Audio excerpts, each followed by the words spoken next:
बिस्मिल्लाहिर्रहमानिर्रहीम। आज हम ओ लेवल अकाउंटिंग, इसका कोड है 7707, मई जून 2020 का पेपर वन, जो बेसिकली मल्टीपल चॉइसेस से रिलेट करता है, इसको हम करेंगे।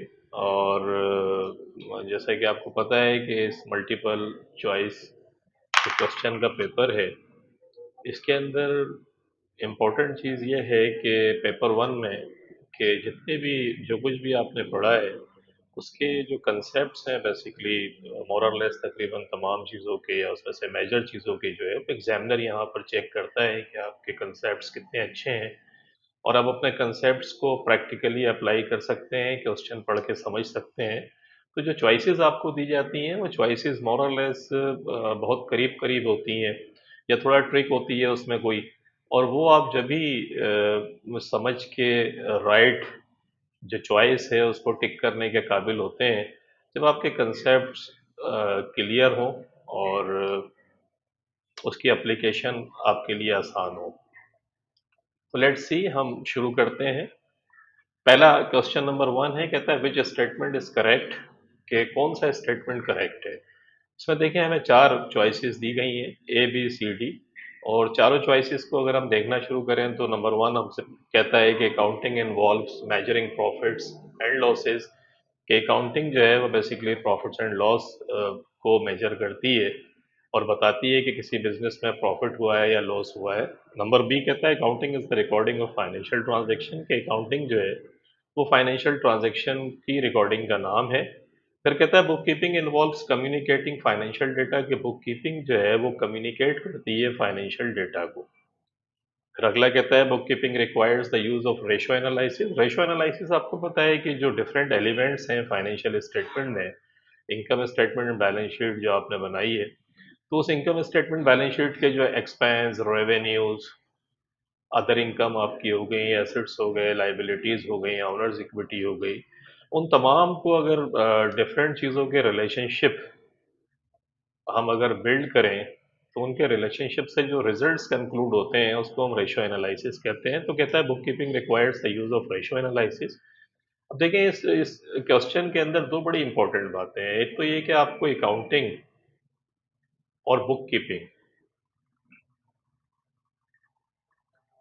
अगर इन दोनों चीज़ों का डिफरेंस आपको नहीं पता तो आप ये क्वेश्चन करेक्ट तरीके से, जो राइट चॉइस है उसको आप टिक नहीं कर पाएंगे।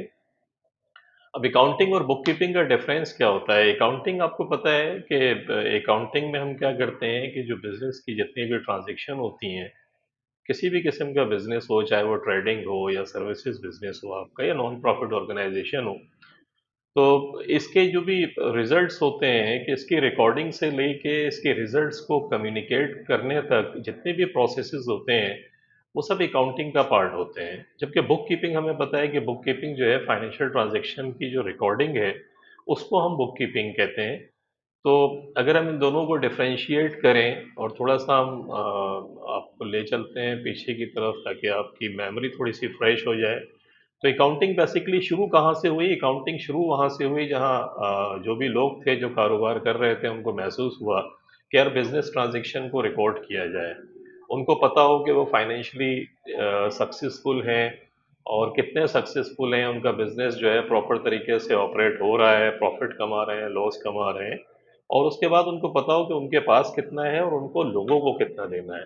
तो अगर ये नीड जब महसूस हुई तो उस नीड को देखें, ऐसा नहीं है कि अकाउंटिंग पहले नहीं हो रही थी। अगर आप अपने घर के अंदर देखें तो अकाउंटिंग के जो कंसेप्ट्स हैं वो आपको एवरीवेयर आपको उसकी एप्लीकेशन नजर आएगी। इवन आपने घर के अंदर जो भी अमाउंट आती है आपकी, घर में आप बिजनेस कर रहे हैं, आपके पेरेंट्स या सैलरीड क्लास हैं, तो एक जो भी अमाउंट आती है उसमें हाउस होल्ड के अंदर कितना पैसा खर्च होना है, आपकी एजुकेशन के ऊपर कितने पैसे खर्च होंगे, उसके बाद जो बच जाएगा उसको इन्वेस्ट करना है या सेविंग करनी है। तो ये तमाम चीज़ें अगर फॉर्मली या इनफॉर्मली आप कर रहे हैं तो ये बजटिंग के कंसेप्ट इस्तेमाल हो रहे हैं और ये भी अकाउंटिंग के कंसेप्ट हैं। तो याद रखें कि जहाँ पर मनी पैसा आ जाएगा, और उसकी जो जितनी भी उसकी स्पेंड, कितना पैसा कहाँ से आया और वो स्पेंड कहाँ पर हुआ, तो ये सब अकाउंटिंग के कंसेप्ट्स हैं। तो जितनी आप अपने घर के अंदर भी अकाउंटिंग के कंसेप्ट्स देख रहे हैं, बिजनेस के अंदर भी इस्तेमाल होते हैं। अकाउंटिंग के ऑब्जेक्टिव क्या होते हैं? अकाउंटिंग के ऑब्जेक्टिव किसी भी सब्जेक्ट के जो बेसिक ऑब्जेक्टिव हैं, अगर वो आपको पता हो तो वो सब्जेक्ट समझना आसान होता है, इजी होता है, आप उसको आराम से समझ सकते हैं। तो देखिए, अकाउंटिंग के जो ऑब्जेक्टिव्स हैं वो क्या हैं? वो बताती है letting people and organisation know कि अकाउंटिंग क्या करती है, बताती है लोगों को या ऑर्गेनाइजेशन स्मॉल स्केल के ऊपर हो या लार्ज स्केल के ऊपर हो, if they are making profits और a loss, what their business is worth, उनके बिजनेस की वैल्यू क्या है, what a transaction was worth to them, कि जो भी ट्रांजेक्शन उन्होंने की है उसकी क्या वर्थ है उनके लिए, how much cash they have, कि उनके पास कैश कितना है, हाउ वेल्दी दे आर, कितने वेल्दी वो हैं, how much they are owed and how much they owe to someone, कि कितना उनके पास है और कितना लोगों को उनको देना है। Enough information so that they can keep a financial check on the things they do, कि आपके पास उनके पास चेक हो। देखिए, इसके अंदर बड़ा इंपॉर्टेंट है कि अकाउंटिंग करती क्या है। अकाउंटिंग ये करती है कि डिसीजन मेकिंग में आपकी हेल्प करती है, कि अगर आप बिजनेस कर रहे हैं तो बिजनेस करने में आपको ये पता होना चाहिए कि एक्चुअली फाइनेंस की पोजीशन क्या है। तो अकाउंटिंग आपको ये सब बताती है कि आपके फाइनेंस की पोजीशन क्या है, आपके पास कैश कितना पड़ा हुआ है, कितना लोगों को देना है, कितना लोगों से लेना है, तो आप कोई बिजनेस प्रोजेक्ट शुरू कर सकते हैं या नहीं कर सकते हैं। तो डिसीजन मेकिंग में आपकी हेल्प करती है अकाउंटिंग, आपको इंफॉर्मेशन प्रोवाइड करती है। वेयर एज अगर हम देखें, तो अगर हम सिंपल अब समझना चाहें कि अकाउंटिंग क्या है, तो हम कहते हैं अकाउंटिंग रिकॉर्डिंग अकाउंटिंग डेटा या बिजनेस का डेटा रिकॉर्डिंग करना, उसको क्लासीफाई या समराइज करना, उसके बाद कम्युनिकेट करना उसके रिजल्ट्स को बिजनेस ओनर को। ये तीन चीजें हैं तो वो अकाउंटिंग होती है। जबकि बुक कीपिंग हमें पता है द पार्ट ऑफ अकाउंटिंग। अब देखें, ये इंपॉर्टेंट है, the part of accounting that is concern with the recording data is often known as bookkeeping. क्या concern with the recording data, यानी सिंपल क्या है कि रिकॉर्डिंग डेटा से अगर कोई चीज कंसर्न है तो उसको हम बुक कीपिंग कहते हैं। Where is accounting, book keeping accounting का पार्ट है। तो रिकॉर्डिंग डेटा वाला जो पार्ट हो गया ये उसमें चला गया, जबकि ये बताना कम्युनिकेशन इंफॉर्मेशन, इंफॉर्मेशन की कम्युनिकेशन करना, ये बताना प्रॉफिट्स एंड लॉसेस कितने हुए हैं, ये अकाउंटिंग का काम है। तो सिंपल आपने देखा, तो आपके कंसेप्ट थोड़े से रिफ्रेश करने के लिए, तो जब हम यहाँ आते हैं तो अब देखिए ज़िंदगी आसान हो गई है हमारी, क्योंकि पहले ही वाला पार्ट जो है हमें लगता है कि ये सही है। Accounting involves measuring profits and losses, के अकाउंटिंग जो है वो मेजर करती है कि प्रॉफिट्स और लॉसेस किसी के किसी बिजनेस के क्या हुए हैं। जबकि अगर हम ये देखें अगला वाला, accounting is the recording of financial transaction, तो ये गलत है, क्योंकि फाइनेंशियल ट्रांजेक्शन को रिकॉर्ड करके उनको क्लासीफाई एंड समराइज करना, उसके बाद इंफॉर्मेशन कम्युनिकेट करना कि प्रॉफिट्स एंड लॉसेस क्या हुए हैं, ये अकाउंटिंग का काम है। तो ये स्टेटमेंट इनकरेक्ट हो गया। Book keeping involves communicating financial data. अभी हमने देखा है कि बुक कीपिंग जो है वो बेसिकली क्या है कि account book keeping is the part of accounting जो रिकॉर्डिंग रिकॉर्डिंग ऑफ डेटा से कंसर्न है। तो यहाँ क्योंकि ये कम्युनिकेटिंग फाइनेंशियल डेटा की बात कर रहा है, तो ये स्टेटमेंट भी इनकरेक्ट हो गया। Book keeping requires the use of ratio analysis, तो रेशो एनालिसिस तो देखिए बाद में आएगी। इनकम स्टेटमेंट बैलेंस शीट बनेगी, फिर हम उनके रिलेशनशिप बिल्ड करेंगे, तो ये स्टेटमेंट भी इनकरेक्ट है। तो अकाउंटिंग और बुक कीपिंग आपने देखी, तो हम सेफली कह सकते हैं कि हमारा जो पहला वाला स्टेटमेंट है वो यहाँ पर करेक्ट है। अब हम आते हैं आगे की तरफ, नंबर 2 पढ़ते हैं। The balances remaining on the books of A business after the preparation of the income statement included the following, क्या balances remaining on the books of business after the preparation of the income statement। अब देखिए, income statement अगर आप बना लेते हैं, business में दो बड़े स्टेटमेंट होते हैं, एक इनकम स्टेटमेंट होती है, तो इनकम स्टेटमेंट इसने बना ली। इनकम स्टेटमेंट के बाद क्या बचेगा बाकी आपके पास? आप अगर देखें तो बैलेंस शीट बनानी है। बैलेंस शीट क्या होती है? बैलेंस शीट्स के अंदर आपको पता है कि बैलेंस शीट्स में आप अकाउंटिंग इक्वेशन जो आपने पढ़ी होगी, एसेट्स आते हैं आपके, लाइबिलिटीज आती हैं, और ऑनर्स इक्विटी आ जाती है। तो एसेट्स हो गए, लाइबिलिटीज हो गए, ऑनर्स इक्विटी, ये बैलेंस शीट में आप लेकर जाते हैं। तो इसने इनकम स्टेटमेंट बना ली, यानी जितनी भी रेवेन्यूज, एक्सपेंसेस, अदर इनकम वगैरह, वो सब इनकम स्टेटमेंट में चली गई, वहां चली गई बैलेंस शीट। ये अकाउंट्स बाकी हैं जो बैलेंस शीट के हैं। कहता क्या है आपसे? कहता है what was the total of the liabilities, ये बताएं कि लाइबिलिटीज का टोटल क्या है। अब देखें, लाइबिलिटीज आपको पता है, एनीथिंग बिजनेस जब आप कर रहे होते हैं तो बिजनेस में सब कुछ जो है वो कैश पर नहीं होता। बहुत इवन अगर आप स्मॉल स्केल के ऊपर भी चले जाएं तो लोग जो बिजनेस कर रहे होते हैं वो कहीं ना कहीं क्रेडिट उसमें इन्वॉल्व होता है। अगर वो कंज्यूमर इवन अगर कंज्यूमर जो है जिसको हम बेच रहे हैं डायरेक्ट, अगर हम सेल कर रहे हैं किसी कस्टमर को, तो वहाँ भी क्रेडिट का कंसेप्ट होता है कि कुछ कस्टमर ये कहते हैं कि हम मंथ एंड के ऊपर पे कर देंगे। या वो जो बिजनेस है वो खुद किसी से अगर चीज़ें खरीदता है, उसके पास फंड्स नहीं है, तो वहाँ पर भी लाइबिलिटीज़ का कंसेप्ट आता है कि वो उधार पे उन चीज़ों को ले लेता है। तो लाइबिलिटीज़ क्या है? लाइबिलिटीज़ एनीथिंग जो आपको पे करनी है। अब यहाँ अगर हम देखना शुरू करें तो कहता है loan from X Y finance, के लोन लिया हुआ है एक्स वाई फाइनेंस से। यह हमें क्लियर पता है कि लाइबिलिटी है क्योंकि हमने लोन लिया है और हमें ये पे करना है। वेजेस ड्यू का मकसद क्या है कि ये वो लोग हैं जो आपके पास काम करते हैं और उनकी वेजेस जो आप पे करते हैं वो ड्यू है। ड्यू का मकसद है कि अभी आपने उसकी पेमेंट नहीं करी बल्कि पेमेंट करनी है। और anything which you have to pay is called liability, तो ये भी लाइबिलिटी हो गई। रेंट प्रीपेड, कि जो शॉप या ऑफिस या वट एवर इट इज़, जो भी बिजनेस प्रेमिसेस है, आपने जो जिसमें आप बैठ के अपना काम करते हैं, उसका जो रेंट है प्रीपेड माने आपने एडवांस दिया हुआ है। तो अगर एडवांस आप किसी को कोई चीज़ दे देते हैं तो देखिए वो आपका एसेट होती है। एसेट और एक्सपेंस में क्या फ़र्क है? एसेट वो होता है जिसका इकोनॉमिकल बेनिफिट्स आपको मिलना है, अभी वो चीज़ आपको बेनिफिट पहुंचाएगी। जैसे फॉर एग्जांपल, अगर आप किसी रेस्टोरेंट में खाना खाने के लिए जाते हैं तो जो पैसे आपकी जेब के अंदर पड़े हुए हैं वो आपका एसेट है, क्योंकि अभी वो बेनिफिट्स आपको पहुंचाएंगे। जैसे ही आप खाना खाते हैं और पेमेंट करते हैं रेस्टोरेंट के अंदर, तो वो फिर क्या होता है, वो एंटरटेनमेंट फूड एक्सपेंस बन जाता है आपका।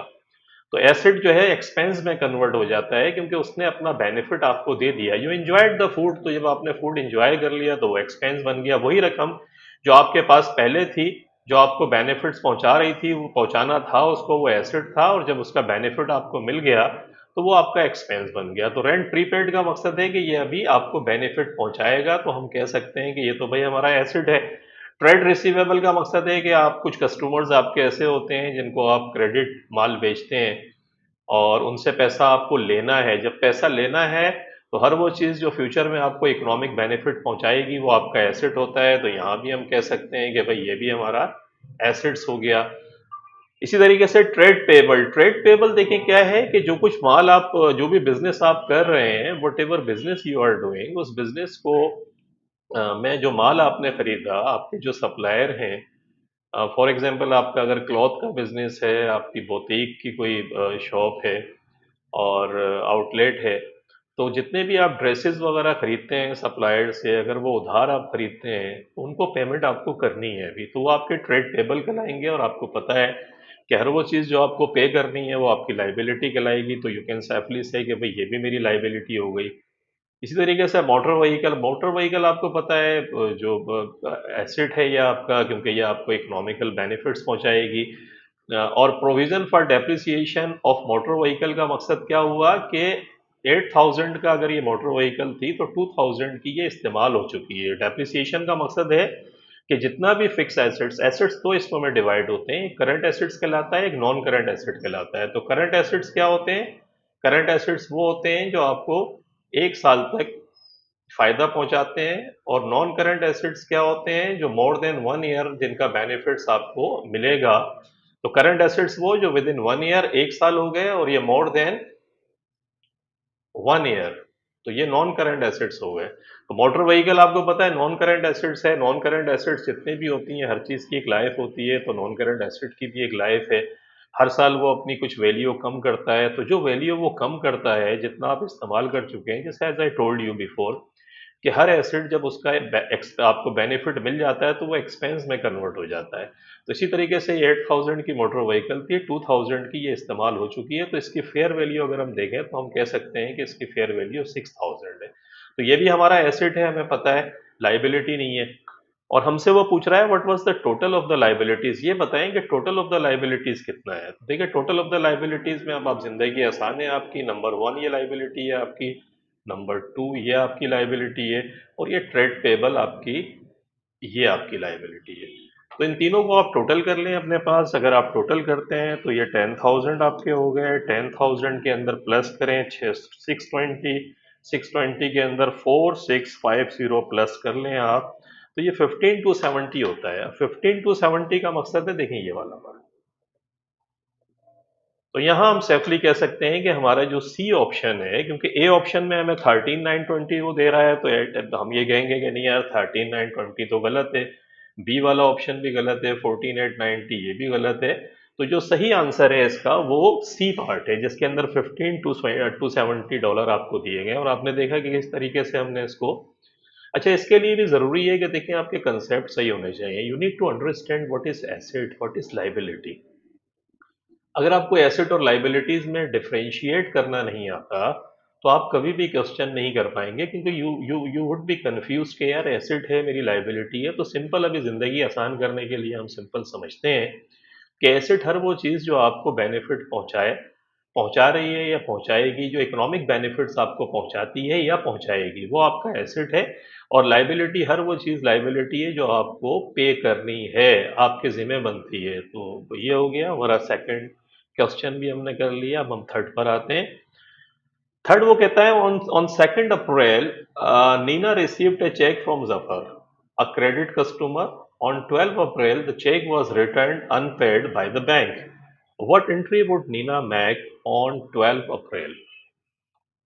कि 12 अप्रैल को नीना जो है वो क्या करेगी। हुआ क्या है, लेट्स अंडरस्टैंड, समझते हैं इसको। नीना जो है वो काम करती है, और जफर उसका कस्टमर है बेसिकली, यानी जफर जो है उससे चीज़ें खरीदता है। जफर ने जो भी माल उससे खरीदा था, ट्रेड रिसीवेबल, उससे उसको एक चेक मिला। जब उसको चेक मिलेगा तो हम क्या एंट्री पास करेंगे, हम एंट्री पास करेंगे बैंक डेबिट, और जफर का जो रिसीवेबल है वो क्रेडिट कर देंगे, क्योंकि बैंक हमारे पास पैसा आया और जफर के अकाउंट को हम क्रेडिट कर देंगे। हुआ क्या कि ये वो चेक बैंक के अंदर गया, तो बैंक वालों ने कहा कि भाई वो रिटर्न अनपेड वापस आ गया। बैंक से जो चेक वापस आया उसकी बहुत सारी रीजंस हो सकती हैं। हो सकता है चेक जो है वो इनकरेक्ट लिख दिया हो जफर ने। हो सकता है कि जफर के बैंक में पैसे ही इतने ना हो, इनसफिशिएंट फंड हो, और इनसफिशिएंट फंड होने की वजह से जो है वापस आ गया है। ये भी हो सकता है कि जो चेक बुक, जिस चेक बुक इस्तेमाल करते हुए जो चेक उसने आपको दिया, वो चेक बुक ही एक्टिव नहीं है। तो देयर में भी एनी रीजन। अभी हम जिंदगी आसान करने के लिए समझते हैं कि वो चेक बैंक से वापस आ गया। रीजन कुछ भी हो सकती है। जैसे आपने देखा तो फंड ही नहीं है जफर के अकाउंट में इतने, उसने आपको चेक दे दिया, या चेक ही इनकरेक्ट लिखा हुआ है, वो बैंक से वापस आ गया। तो देखिए, जब बैंक से वापस आएगा तो फिर एंट्री क्या पास करेंगे, एंट्री, ये जो डबल एंट्री सिस्टम है देखें आपकी ओ लेवल अकाउंटिंग के अंदर, ये बड़ा सिंपल इंपॉर्टेंट है। अगर आपके डबल एंट्री के कंसेप्ट अच्छे नहीं है कि डेबिट किसको करना है, क्रेडिट किसको करना है, तो जिंदगी थोड़ी सी मुश्किल है आपकी। तो इसको देखते हैं, इसमें क्या हुआ था। जैसे हमने पढ़ा कि बैंक डेबिट, और जफर को हमने जफर के अकाउंट को क्रेडिट किया था। तो जब ये वापस होगा तो फिर क्या करेंगे कि जफर का अकाउंट डेबिट हो जाएगा, और जफर के अकाउंट को डेबिट करके बैंक जो है वो क्रेडिट हो जाएगा। तो हम बैंक को क्रेडिट कर देंगे और जफर को अमाउंट टू बी क्रेडिटेड। क्योंकि देखिए हुआ क्या है, हुआ ये है कि जफर का अकाउंट दोबारा डेबिट हो जाएगा, अमाउंट टू बी डेबिटेड। देखें दो हिस्सों में बांटा हुआ है, amount to be debited, amount to be credited. तो यहाँ तो देखिए हम ऊपर से अगर पढ़ते हुए आए, कहते हैं इररिकवरेबल डेट्स, डेबिट और बैंक क्रेडिट। अब देखिए इररिकवरेबल डेट्स तो नहीं है ये डेट्स। इररिकवरेबल डेट्स क्या होता है, इररिकवरेबल डेट्स वो होता है कि किसी कस्टमर से जो आपने माल किसी कस्टमर को बेचा, और वो अपना बैंकरप्ट हो जाता है, या वो भाग जाता है, या वो मौजूद ही नहीं है, उसकी ये पोजीशन ही नहीं है कि आप जो है उसको इस पोजीशन के अंदर ही नहीं है कि आपको पेमेंट कर सके। तो जब वो पेमेंट आपको नहीं कर सकता, तो वो इरिकवरेबल डेट्स होता है। इस सूरत में ऐसा नहीं है, यहाँ तो सिंपल वो हमें बता रहा है कि चेक बैंक से वापस आया। बी में कहता है इरिकवरेबल डेट्स, फिर डेबिट और जफर को क्रेडिट कर दिया है इसने। तो पहले वाले के अंदर बैंक तो सही क्रेडिट हुआ, लेकिन इरिकवरेबल डेट्स नहीं है, तो ये गलत हो गया यहाँ पे। हमने कहा ये गलत है। दूसरा क्या है, रिकवरेबल डेट्स और जफर का अकाउंट, ये भी गलत है, क्योंकि जफर के अकाउंट्स को क्रेडिट करेंगे जरूर, जफर के अकाउंट्स को बल्कि सॉरी डेबिट करेंगे, लेकिन ये भी गलत है क्योंकि यहाँ इरिकवरेबल डेट्स नहीं है। सी कहता है provision for doubtful debts debit, और जफर के अकाउंट्स को क्रेडिट। अब देखें ये भी नहीं है, प्रोविजन फॉर डाउटफुल डेट्स का मकसद तो ये हुआ कि हम इसको राइट ऑफ कर रहे हैं। राइट ऑफ नहीं है, राइट ऑफ इसलिए नहीं हो रहा है क्योंकि अभी तो सिर्फ बैंक से आया है और वो अनपेड हुआ है। अब हम जफर को कांटेक्ट करेंगे, उसे बताएंगे कि ये पैसा चेक वापस आ गया है, तो अभी सिंपल एंट्री क्या होगी इसकी अकाउंटिंग के अंदर कि जो एंट्री पास की थी उसी की रिवर्सल एंट्री हो जाएगी कि जफर को डेबिट करेंगे और बैंक को क्रेडिट करेंगे। तो नंबर थर्ड हमारा जो है डी ऑप्शन जो है हमारा करेक्ट आंसर है। और क्यों है वो आपने समझा। अगला नंबर फोर आते हैं, कहते हैं N is a trader. N जो है वो ट्रेडर है, यानी बनी बनाई चीजें खरीदते हैं ये और इसको आगे बेच देते हैं। ही इज ए ट्रेड, ही और she is a trader. And on 1st April, Cindy's account in Anne's ledger showed a credit balance of $520. On 1st April, Cindy's account in Anne's ledger showed a credit balance of $520. The following transaction took place during April. अब देखिए ये है कि 1 अप्रैल में क्या है कि सिंडीज का अकाउंट एन्स के लेजर में क्रेडिट बैलेंस शो कर रहा है कि हम क्या हैं, हम इस वक्त अकाउंटेंट किसके हैं। देखिए ये बड़ा इंपॉर्टेंट है, यू नीड टू अंडरस्टैंड, नहीं तो आप कंफ्यूज होंगे। सबसे पहले तो आप ये समझ लें कि आप किसकी अकाउंटिंग कर रहे हैं, यानी अकाउंटिंग आप किसके अकाउंटेंट हैं, आप एन के अकाउंटेंट हैं। तो इस वक्त एन के अकाउंटेंट का मकसद है सिंडी जो है उसका आपके लेजर में क्रेडिट बैलेंस है। तो क्रेडिट बैलेंस होने का मकसद क्या हुआ कि क्रेडिट बैलेंस कब होगा किसी पार्टी का आपके अकाउंट में, जब आपने उससे माल उधार खरीदा होगा। Have you got my point? What I am saying is that, देखिए एन क्या है, you are the accountant of N. देखिए ये बड़ा इंपॉर्टेंट किस्म का कंसेप्ट है, इसे कहते हैं बिजनेस एंटिटी कंसेप्ट।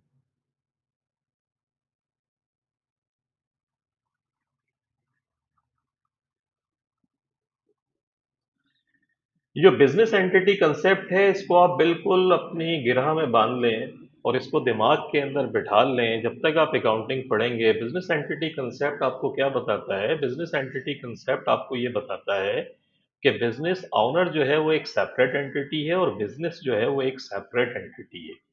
ये ऑनर जो है उसकी वो जो जितनी भी उसकी चीज़ें हो रही हैं पर्सनल लाइफ के अंदर, उसका बिजनेस से कोई ताल्लुक नहीं है और बिजनेस जो है वो एक सेपरेट एंटिटी के तौर पे ऑपरेट करेगा।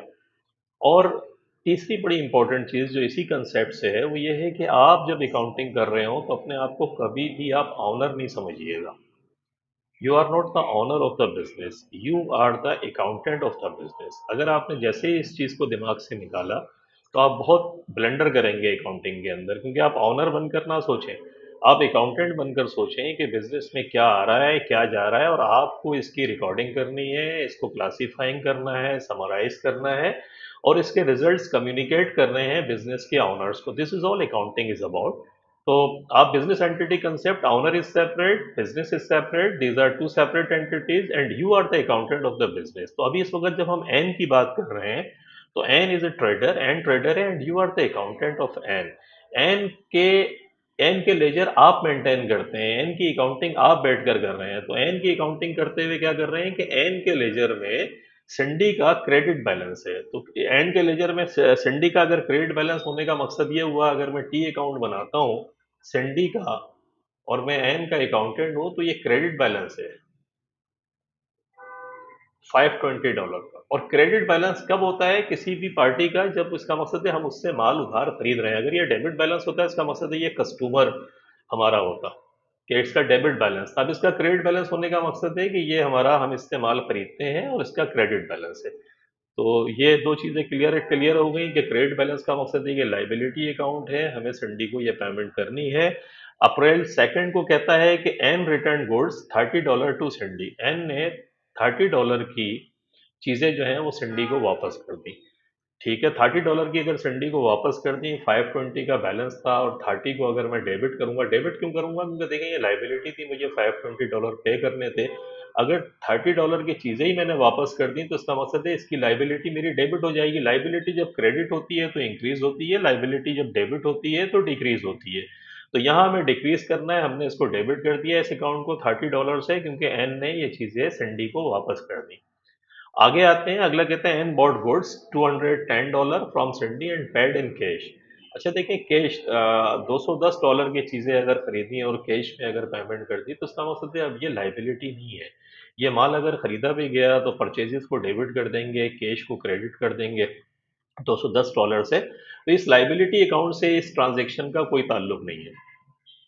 कहता है which statement about the balance on Cindy's account in Ann's ledger on 30th April is correct, कि कौन सा बैलेंस जो है वो करेक्ट है।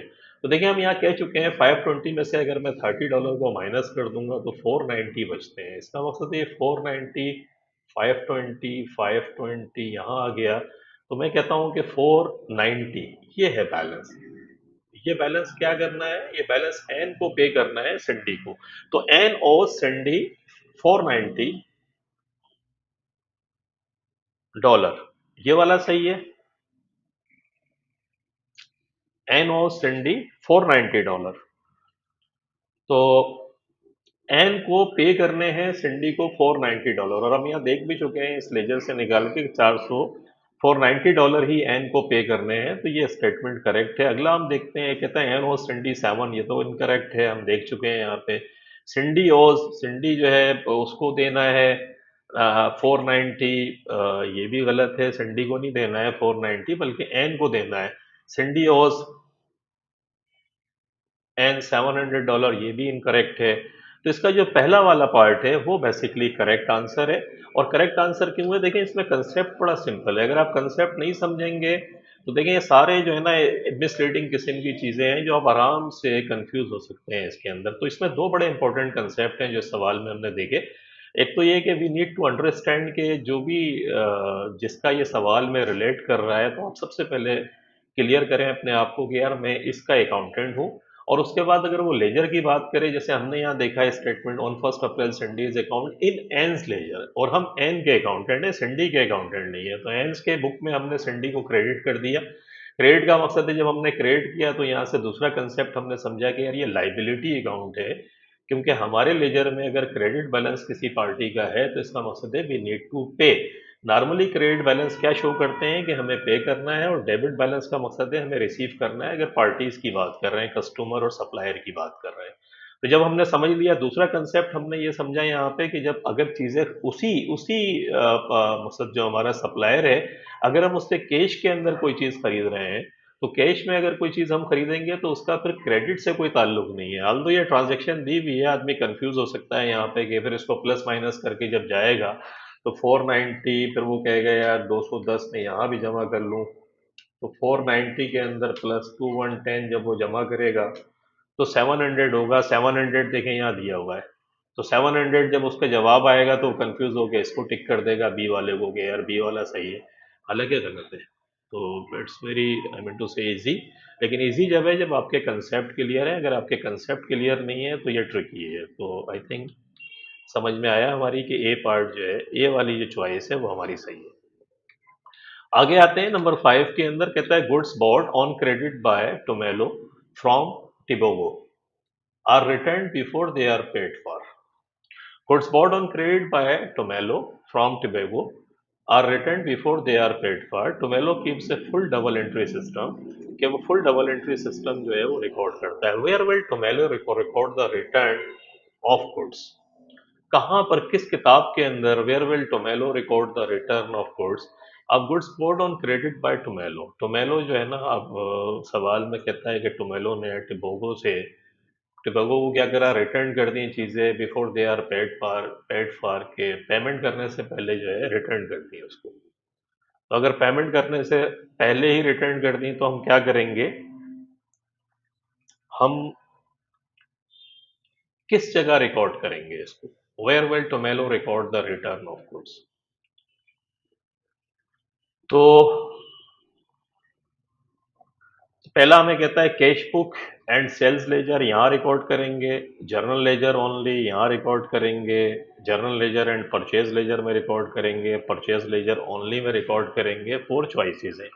अगेन देखें, इस सवाल के अंदर बड़ा इंपॉर्टेंट है कि अगर आपकी बुक्स ऑफ प्राइमरी एंट्री, जो जितनी भी बुक्स ऑफ प्राइमरी एंट्रीज होती हैं, अगर उनके कंसेप्ट्स आपके सही नहीं हैं, तो आपको फिर प्रॉब्लम होगी कि यार हम किस किताब के अंदर रिकॉर्ड करेंगे। तो अगर टोमेलो ने टिबोगो से माल पहले वो ख़रीदा होगा, जब ही वापस किया, जब माल ख़रीदा होगा उसने, तो फिर किस किताब के अंदर रिकॉर्ड करते हैं? हमें पता है कि क्रेडिट जितनी भी ट्रांजेक्शन्स होती हैं वो सारी की सारी हम परचेज लेजर के अंदर रिकॉर्ड करते हैं। तो परचेज लेजर में रिकॉर्ड करने के बाद में फिर हम क्या करते हैं, परचेज लेजर के अंदर वो चली जाती हैं जितनी भी ट्रांजैक्शन होती हैं। अगर वो रिटर्न होंगी तो रिटर्न होने के बाद वो कहाँ जाएंगी?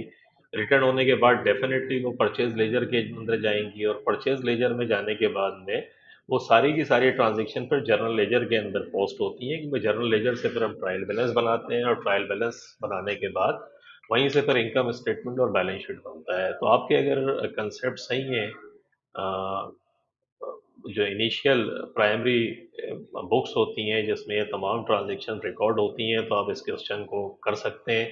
और if you are confuse over there कि कौन सी चीज़ें कहाँ रिकॉर्ड होती हैं, तो ये फिर बड़ा ट्रिकी क्वेश्चन है आपके लिए।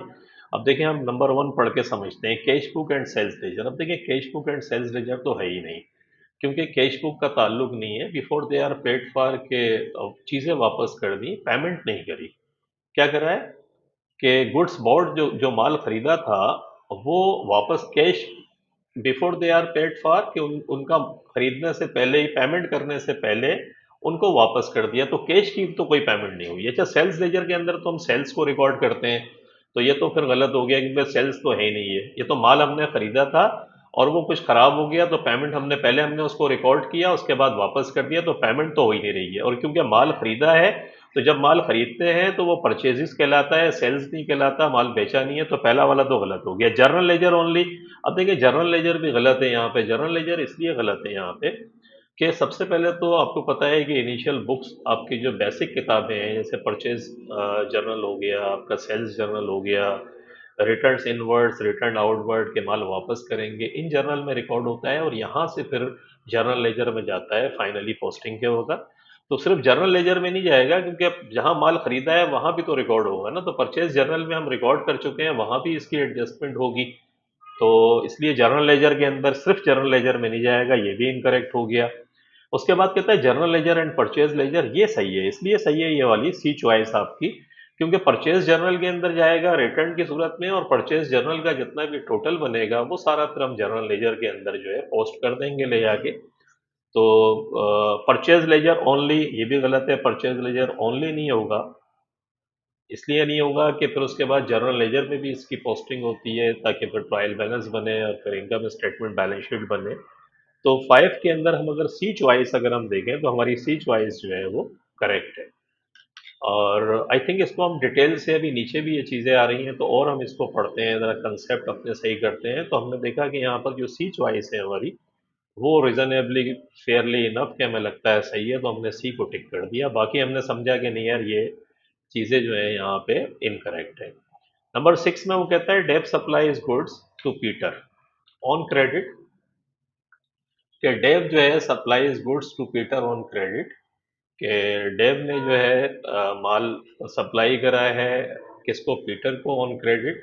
तो अब यहाँ देखिए, समझ में आ गया कि Dave supplies goods to Peter, तो पीटर हमारा कस्टमर हो गया। अब ये चीज़ें जो है ना, बेसिक आप अपने जहन में क्लियर करते हुए चलें कि पीटर हमारा कस्टमर है, ऑन क्रेडिट माल बेचा है इसने। On 1 April Peter owed Dave for $40, कि पीटर जो है उसे पेमेंट करनी है डेव को $440। और देखें, क्योंकि पीटर हमारा कस्टमर है, तो ये बैलेंस लिखा हुआ नहीं है। अगर लिखा होता तो भी हमें पता है कि ये डेबिट बैलेंस है।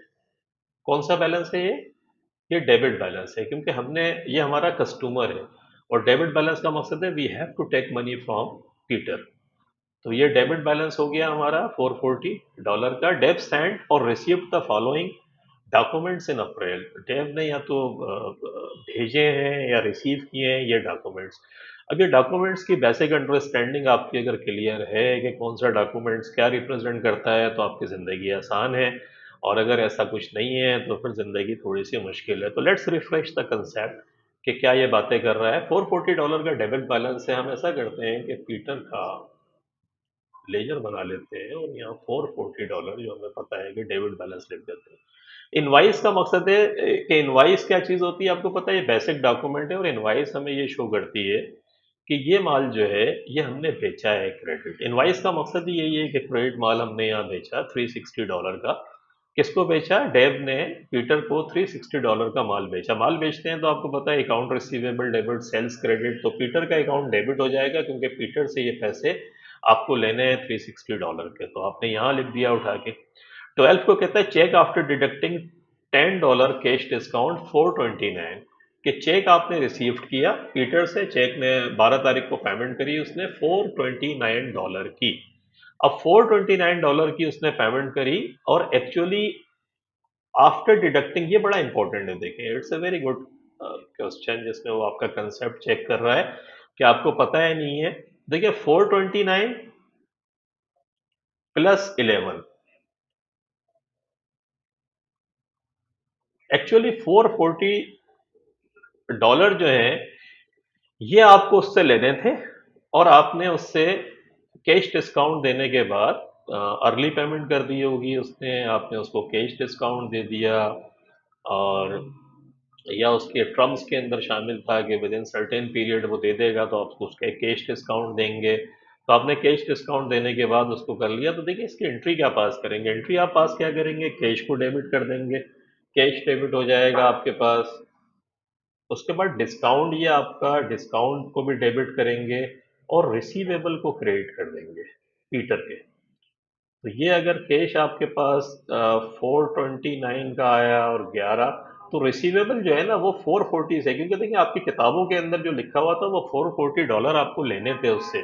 और डबल एंट्री कंसेप्ट आपको पता है, बेसिक कंसेप्ट के, अगर जितने अमाउंट से जो इम्पैक्ट है वो दोनों साइड्स पे इक्वल होना चाहिए। तो कैश अगर आपको 429 मिल भी रहा है तो डिस्काउंट आपका एक्सपेंस है, डिस्काउंट आपको $11 का आप डेबिट करेंगे, रिसीवेबल एक्चुअली $440 है। तो आप यहाँ पर क्या करेंगे, ये ट्रिकी पॉइंट है। अगर आपको नहीं आती ये बात समझ तो आप 429 में उलझे रहेंगे और 429 करके आप अपने क्वेश्चन को इनकरेक्ट चॉइस जो इसी किस्म का होगा वो कर देंगे। तो यहाँ आप ध्यान में रखें पीटर के अकाउंट को आप क्रेडिट करेंगे $440 से। क्यों? डिस्काउंट को प्लस करने के बाद डेबिट नोट। अब देखें डेबिट नोट को, डेबिट नोट और क्रेडिट नोट ये दोनों दोनों अमाउंट एक जैसे। आपको पता है कि जब हमने, हमारा कस्टमर है तो डेबिट नोट का रिटर्न्स वगैरह हो जाती हैं, चीज़ें डैमेज हो गई उसके अगेंस्ट में भी हम क्रेडिट नोट का मकसद है क्योंकि डेव, हम डेव के अकाउंटेंट हैं तो इसका मकसद है अगर चीज़ें पीटर ने वापस करी तो हमने डेव के अकाउंट को क्रेडिट किया होगा और डेव ने हमें कौन सा दिया होगा, डेव के लिए हम जो है हमारा लाइबिलिटी अकाउंट होगा, सॉरी पीटर के लिए क्या होगा, डेव का अकाउंट जो है लाइबिलिटी अकाउंट होगा। तो वो लाइबिलिटी उसकी कम होगी इसलिए वो डेबिट नोट भेजेगा। तो ये पीटर ने भेजा होगा और ये हमने भेजा, वी सेंट। उसने कहा ना सेंट और रिसीव, तो ये एक्चुअली हमने रिसीव्ड किया। किससे रिसीव्ड किया? पीटर से। और ये हमने सेंड करा, किसको सेंड किया? पीटर को। हमने क्रेडिट किया उसके अकाउंट को, उसने हमारे अकाउंट को डेबिट किया, तो हमने उसके अकाउंट को क्रेडिट कर दिया $50 से। अब जिंदगी थोड़ी सी आसान है अगर आपकी समझ में बेसिक कंसेप्ट आ गए हैं। तो 440 के अंदर प्लस कर लें 360, उसके अंदर से फिर आप माइनस कर दें 440 में से 50 को भी माइनस करें तो आपका 310 आता है। 310 का मकसद क्या है कि 31, देखिए $310 यहाँ पर आ जाएगा आपका। तो ये 310, अगर आप लेजर बना रहे हैं तो 440 प्लस 360 800, और ये भी फिर 800 आपका बन गया तो आपकी जिंदगी आसान हो गई। 31 यानी $310 जो है ये बेसिकली आपका करेक्ट आंसर है। लेकिन ये करेक्ट आंसर जब भी है जब आप की समझ में ये कंसेप्ट आएगा। और यहाँ उसने जो कंसेप्ट चेक किया वो आपसे कैश डिस्काउंट, उसने आपसे चेक किया कि आपकी अंडरस्टैंडिंग क्लियर है कि कैश डिस्काउंट अगर देते हैं तो उसको डेबिट करते हैं एंट्री के अंदर, और टोटल रिसीवेबल टोटल अमाउंट से क्रेडिट करेंगे। तो आई थिंक हमारे पास जो 6 क्वेश्चन था उसका हमने देखा कि बी पार्ट जो है हमने कैलकुलेशन से करा तो हमें सही लगा कि हमने कहा ये पार्ट सही है। तो I think life is easy, आगे बढ़ते हैं। नंबर 7 कहता है what is recorded in the sales journal. अब कहता है कि what is recorded in the sales journal, ये बताएं सेल्स जर्नल के अंदर क्या रिकॉर्ड होगा। तो देखिए सेल्स जर्नल जो है ये प्राइमरी एंट्री, प्राइमरी बुक है। आपकी प्राइमरी बुक्स जो है वो नॉर्मली उसमें सेल्स जर्नल हो गया, परचेज जर्नल हो गया। सेल्स जर्नल में जितनी भी चीज़ें होती हैं, जितनी क्रेडिट सेल्स होती है, वो सारी आप सेल्स जर्नल में रिकॉर्ड करते हैं। जितनी परचेजेज होती है क्रेडिट, वो परचेज जर्नल में आप रिकॉर्ड करते हैं। जितनी कैश की ट्रांजेक्शन्स हो रही हैं, वो कैश बुक में रिकॉर्ड होती हैं आपकी। तो जब हम सेल्स जर्नल की बात करें तो आपको कंसेप्ट क्लियर होना चाहिए कि we are talking about the credit sales. तो जब भी सेल्स जर्नल आए तो आपकी समझ आ जाना चाहिए, परचेज जर्नल आए तो आप समझ लें कि हम क्रेडिट परचेजेस की बात कर रहे हैं, और अगर सेल्स जर्नल आए तो आप समझ लें हम क्रेडिट सेल्स की बात कर रहे हैं। तो अगर हम क्रेडिट सेल्स की बात करें, अब इसकी चॉइसेस पढ़ते हैं कि क्या क्या ऑप्शंस दिए हुए। All money received from sales, अब देखिए तो कैश बुक में चली जाएगी। All money received from sales, received अगर मनी होगी तो हम सेल्स के अंदर, कैश के अंदर कैश बुक में ले जाएंगे। कैश रिसीव हो रहा होगा। ऑल सेल्स ट्रांजेक्शन, अब ऑल सेल्स ट्रांजेक्शन के अंदर तो कैश भी शामिल हो सकता है, क्रेडिट भी हो सकता है। तो ये तो फिर सेल्स जर्नल में नहीं आएगा। हमें पता है सेल्स जर्नल की हम बात कर रहे हैं तो हम क्रेडिट ट्रांजेक्शन की बात करेंगे। कैश सेल्स ट्रांजेक्शन ये भी नहीं है, हमें पता है कैश जितनी भी सेल्स होगी कैश बुक में ले जाएंगे। क्रेडिट सेल्स ट्रांजैक्शन या life is simple, I think हमारा कंसेप्ट अगर सही है तो हमने समझ लिया कि जितनी भी क्रेडिट सेल्स होंगी वो सारी की सारी हम सेल्स जर्नल में रिकॉर्ड करते हैं। तो 7 में हम कहेंगे कि हमारी डी चॉइस जो है वो सही है।